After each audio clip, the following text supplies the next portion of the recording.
कार्तिक कृष्ण रमा एकादशी सर्व पाप होंगे नाश, बस ये एकादशी व्रत कर लो। धर्मराज युधिष्ठिर कहने लगे कि हे भगवान, कार्तिक कृष्ण एकादशी का क्या नाम है, इसकी विधि क्या है, इसके करने से क्या फल मिलता है, सो आप विस्तारपूर्वक बताइए। भगवान श्री कृष्ण बोले कि कार्तिक कृष्ण पक्ष की एकादशी का नाम रमा है। ये बड़े बड़े पापों का नाश करने वाली है। इसका महात्म्य मैं तुमसे कहता हूँ, ध्यानपूर्वक सुनो। हे राजन, प्राचीन काल में मुच्छुकुंद नाम का एक राजा था।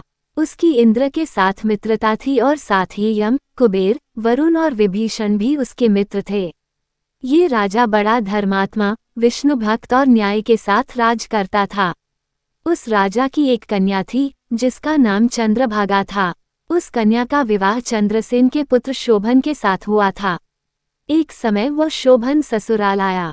उन्हीं दिनों जल्दी ही पुण्यदायिनी एकादशी रमा भी आने वाली थी। जब व्रत का दिन समीप आ गया तो चंद्रभागा के मन में अत्यंत सोच उत्पन्न हुआ कि मेरे पति अत्यंत दुर्बल हैं और मेरे पिता की आज्ञा अति कठोर है। दशमी को राजा ने ढोल बजवाकर सारे राज्य में ये घोषणा करवा दी कि एकादशी को भोजन नहीं करना चाहिए। ढोल की घोषणा सुनते ही शोभन को अत्यंत चिंता हुई और अपनी पत्नी से कहा कि हे प्रिय, अब क्या करना चाहिए, मैं किसी प्रकार भी भूख सहन नहीं कर सकूंगा।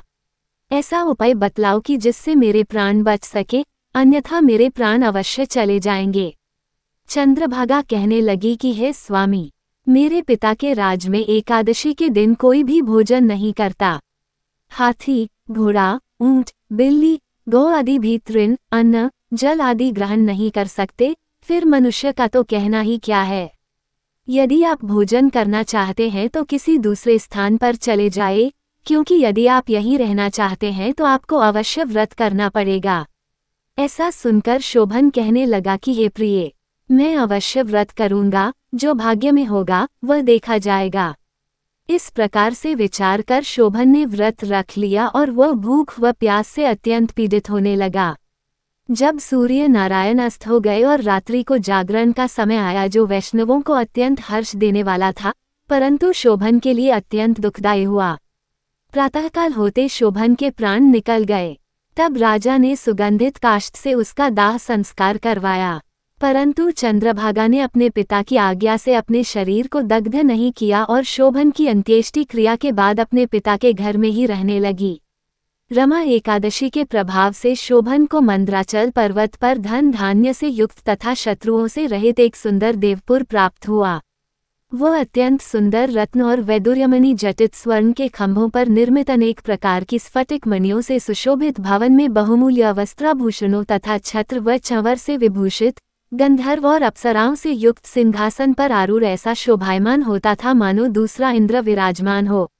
एक समय मुच्छुकुंद नगर में रहने वाले एक सोम शर्मा नामक ब्राह्मण तीर्थयात्रा करता हुआ घूमता घूमता उधर जा निकला और उसने शोभन को पहचान कर कि यह तो राजा का जमाई शोभन है, उसके निकट गया। शोभन भी उसे पहचान कर अपने आसन से उठकर उसके पास आया और प्रणामादि करके कुशल प्रश्न किया। ब्राह्मण ने कहा कि राजा मुच्छुकुंद और आपकी पत्नी कुशल से हैं। नगर में भी सब प्रकार से कुशल हैं, परंतु हे राजन, हमें आश्चर्य हो रहा है। आप अपना वृतांत कहिए कि ऐसा सुंदर नगर जो न कभी देखा न सुना, आपको कैसे प्राप्त हुआ। तब शोभन बोला कि कार्तिक कृष्ण की रमा एकादशी का व्रत करने से मुझे यह नगर प्राप्त हुआ, परंतु यह अस्थिर है। ये स्थिर हो जाए ऐसा उपाय कीजिए। ब्राह्मण कहने लगा कि हे राजन, ये स्थिर क्यों नहीं है और कैसे स्थिर हो सकता है, आप बताइए, फिर मैं अवश्य में वह उपाय करूंगा। मेरी इस बात को आप मिथ्या न समझिए। शोभन ने कहा कि मैंने इस व्रत को श्रद्धारहित होकर किया है, अतः ये सब कुछ अस्थिर है। यदि आप मुच्छुकुंद की कन्या चंद्रभागा को ये सब वृतांत कहें तो ये स्थिर हो सकता है।